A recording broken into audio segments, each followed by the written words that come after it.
السلام علیکم ورحمۃ اللہ وبرکاتہ۔ بسم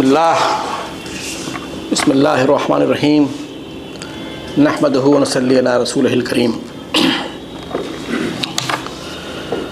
قبل اس کے کہ میں اپنی بات کا آغاز کروں، مجھ پہ یہ ذمہ ہے کہ یہاں کے جو منتظمین ہیں ان کا میں شکریہ ادا کروں۔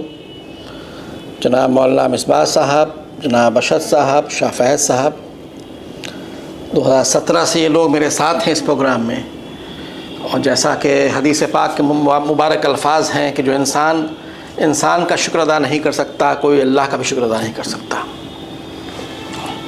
بہت تفصیل سے مولانا مصباح صاحب نے بتایا کہ جو کتاب تھی میری یہ اسلام نظریہ صحت، اس کے مختلف موضوع پہ یہی نسیمہ ہاؤس میں لیکچر ہوا، اور آج اس کا آخری لیکچر ہے اس سیریز کا، دا ہیلتھ سیریز کا، the history of Islamic hospitals.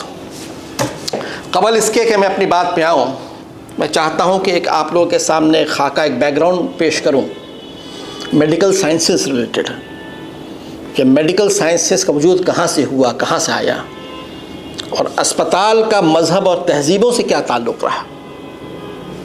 اس کے بعد انشاءاللہ 2 حصوں میں اس چیز کو ڈیوائیڈ کی جائے گی، ایک ہسٹری آف دا ہاسپٹلس، کن کن لوگوں نے کہاں کہاں اسپتال بنائے، اور دوسرا اس کا اسٹرکچرل فارم، کہ ہاسپٹل کس اسٹرکچر میں رہا، اس کا ایڈمنسٹریٹو سیٹ اپ کیسا تھا۔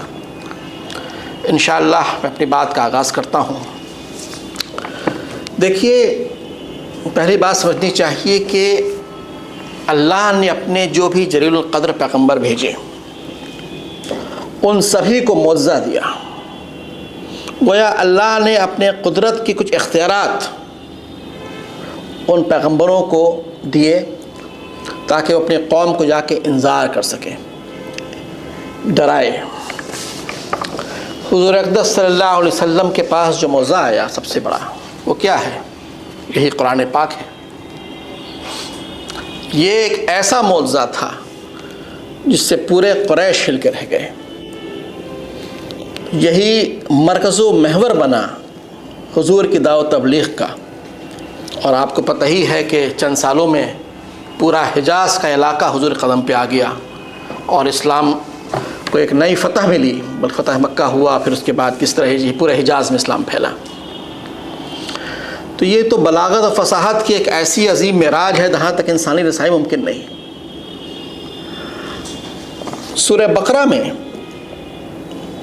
اس چیز کو چیلنج کیا ہے، جو قریش تھے ان کو اپنی زبان پہ، اپنے اشعار پہ بہت گھمنڈ تھا، ناز تھا ان کو، کہ جیسے ہم بول سکتے ویسا کوئی نہیں بول سکتا۔ اسی لیے قرآن نے کیا کیا؟ قرآن نے سورہ بقرہ میں چیلنج کیا کہ تم ایک آیت، پورا قرآن تو بہت چھوڑ دو، ایک سورہ، ایک آیت لاؤ اس کی ملتی جلتی۔ فَأْتُوا بِسُورَةٍ مِّن مِّثْلِهِ وَادْعُوا شُهَدَاءَكُم مِّن دُونِ اللَّهِ وَإِن كُنتُمْ صَادِقِينَ۔ اگر تم سچے ہو تو ایک ملتا جلتا، مِن مِّثْلِهِ، عبداللہ یوسف علی نے اس کا ترجمہ کیا ہے somewhat similar، not similar، ملتی جلتی چیز لے آؤ۔ اور پھر کہا قرآن نے فَإِن لَّمْ تَفْعَلُوا وَلَن تَفْعَلُوا، اور تم نہیں کر سکتے اور ہرگز نہیں کر سکتے ہو۔ اس کو کہتے ہیں ریٹریٹنگ دا چیلنج۔ چیلنج پیش کیا، پھر اس پر جم کیا کہ نہیں، تم نہیں کر پاؤ گے، اور تا قیامت یہ قرآن پاک کا چیلنج برقرار ہے۔